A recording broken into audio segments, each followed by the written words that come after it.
और बीजेपी की राष्ट्रीय कार्यकारिणी की बैठक जारी है। बीजेपी कार्यकारिणी में प्रधानमंत्री नरेंद्र मोदी ने संबोधन दिया है। पीएम मोदी ने कहा कि सेवा ही सबसे बड़ी पूजा है।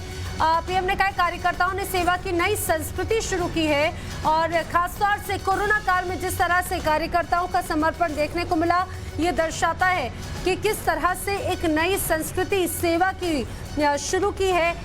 और सबसे महत्वपूर्ण बात ये आपको बताएं, कोविड काल के बाद में 2 साल के बाद में कहा जाए कि भारतीय जनता पार्टी बीजेपी की राष्ट्रीय कार्यकारिणी की ये बैठक हुई, जिसमें कई विषयों पर मंथन हुआ।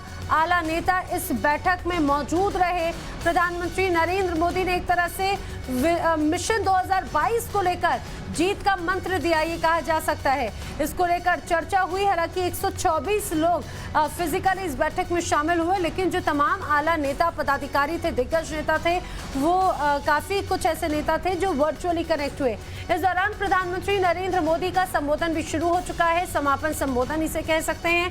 प्रधानमंत्री नरेंद्र मोदी ने अपने संबोधन में कहा है कि सेवा सबसे बड़ी पूजा है, जिसका पर्याय, जिसका उदाहरण कार्यकर्ताओं ने किया। कार्यकर्ताओं ने सेवा की एक नई संस्कृति शुरू की है।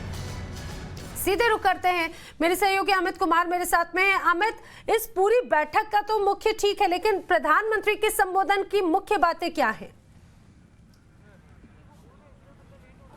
देखिए, प्रधानमंत्री ने जो अपना भाषण शुरू किया उसमें सबसे पहले इस बात को लेकर कहा कि जिस तरह से सेवा जो है वो एक तरह की पूजा है, और जो कार्यकर्ता हैं, बीजेपी कार्यकर्ता, कोरोना काल में उन्होंने एक नई संस्कृति शुरू की, जिस तरह से सेवा की। और सबसे बड़ी बात कि इस पूरे काल अगर आप देखें तो एक आपदा से पूरा देश गुजर रहा था। उस समय जिस तरह से गरीब कल्याण योजनाएं शुरू की और कार्यकर्ता घर घर पहुंचकर लोगों की मदद की। इसके अलावा जो अन्न योजना, गरीब कल्याण अन्न योजना शुरू की थी, उसको लेकर किस तरह से वो लोगों के पास पहुंची, और एक तरह से सेवा ही संगठन कार्यक्रम भी चलाया जाता है, जिसमें हर जो कार्यकर्ता थे वो जो गरीब थे, जो मजदूर थे, उनको मदद करने के लिए पहुंचे थे।